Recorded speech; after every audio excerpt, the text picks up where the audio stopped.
Hey guys, good afternoon. Andito ulit tayo sa Rosemary Stern South Shore Park Boat Ramp. Dito tayo pumarada para sa ating panimula at magbabike tayo ngayon papunta sa Cabrillo Monument. Isa ito sa mga pinapangarap ko na ride dito sa San Diego kasi napakaganda nung kanyang lugar. First time natin na gagawin ito. So ngayong araw na ito, samahan niyo ako, pasyalan natin ang Cabrillo Monument.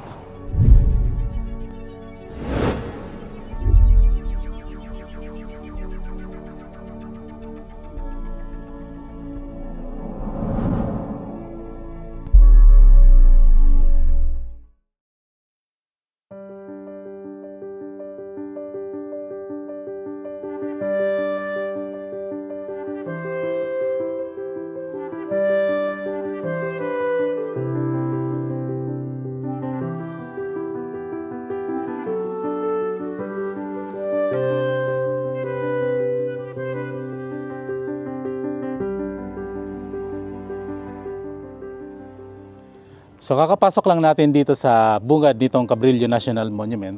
Diyan tayo nang galing sa may gate na yan. Sa pagpasok natin dito sa gate na yan, bubungad sa atin itong napakagandang tanawin. So nandito na yung dagat sa ating kanan. At dito tayo pupunta. 2.5 miles na lang makakarating na tayo sa ating destination, itong Cabrillo National Monument. So far, yung trail nating dinaanan, buhat dun sa ating pinagparkingan, moderate lang naman yung uphill niya. Sarap ng klima kasi hapon na tayo nang nakali sa bahay.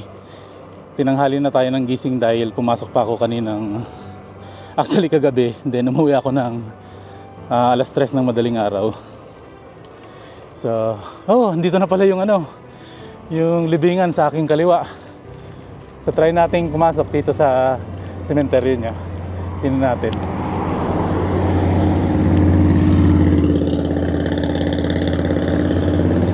Bawal ang bike. Ang ganda ng view nitong cemetery na to dahil kitang-kita yung ocean. Kaya lang bawal yung bisikleta rito kaya kakayin na lang natin tong bike. So, punta tayo ron. Yung makarating tayo dito sa may kalsada niya, sa may dagat.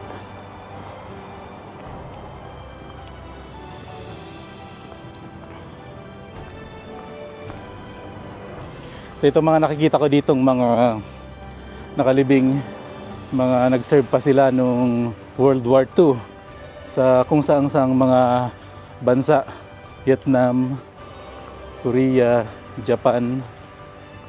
Ayan, meron pang Philippines.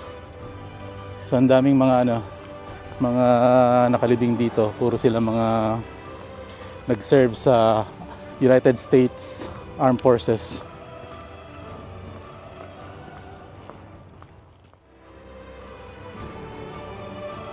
Ang Fort Rosecrans National Cemetery ay isang federal na sementeryo ng militar sa San Diego, California. Ito ay matatagpuan sa dating Army Coastal Artillery Station ng Fort Rosecrans at pinangangasiwaan ng United States Department of Veterans Affairs. Ang Fort Rosecrans ay ipinangalan kay William Stark Rosecrans, isang general ng Union noong panahon ng American Civil War.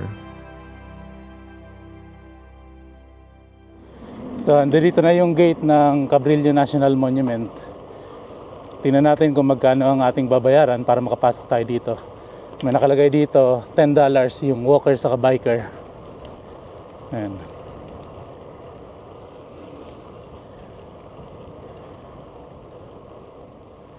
Dito tayo sa may bike lane.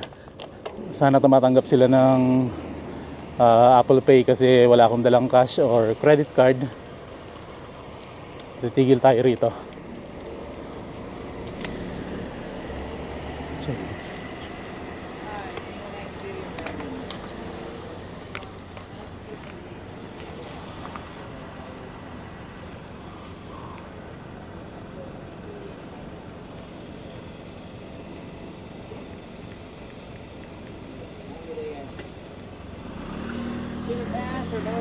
No. Do you accept Apple Pay? We do. It's $10. We do have 1 year pass for $35 that covers 4 bikes. Right there. And the pass is good for 7 days. Okay. I'll grab the receipt for you, and he said that's you. what you show us to when you come back. Okay.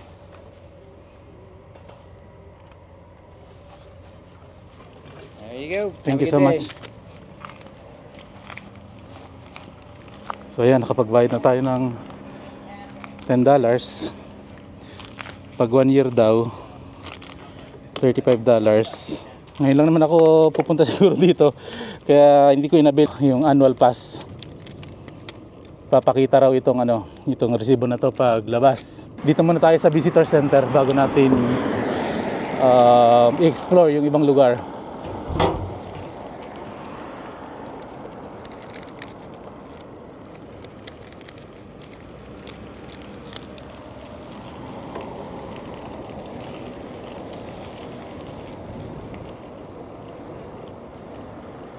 Ganda. So nandoon yung visitor center, kitang-kita ko dito sa aking kinaupuan. Then yung kanyang museum, meron din dyan. Then itong monument ni Cabrillo. Kitang-kita rin sa kanyang likuran yung downtown San Diego. So unahin muna natin na puntahan itong lighthouse na nandito sa aking kanan. Dito tayo pupunta. Bawal ang bisikleta pero pwede mong akayin na lang para mapuntahan natin yung kanyang lighthouse. Isa itong lumang lighthouse na hindi na gumagana sa ngayon.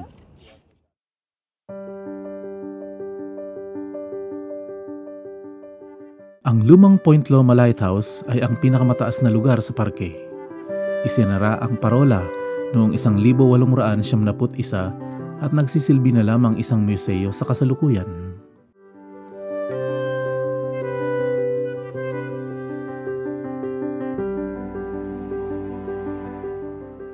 Ang Cabrillo National Monument ay isang pambansang monumento ng Amerika sa katimugang dulo ng Point Loma Peninsula sa San Diego, California.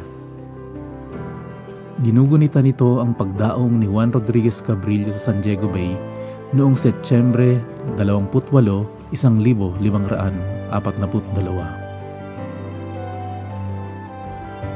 Ang kaganapang ito ay ang kauna-unahang pagkakataong tumungtong ang isang ekspedisyon ng Europa sa kalaunay naging West Coast ng Estados Unidos.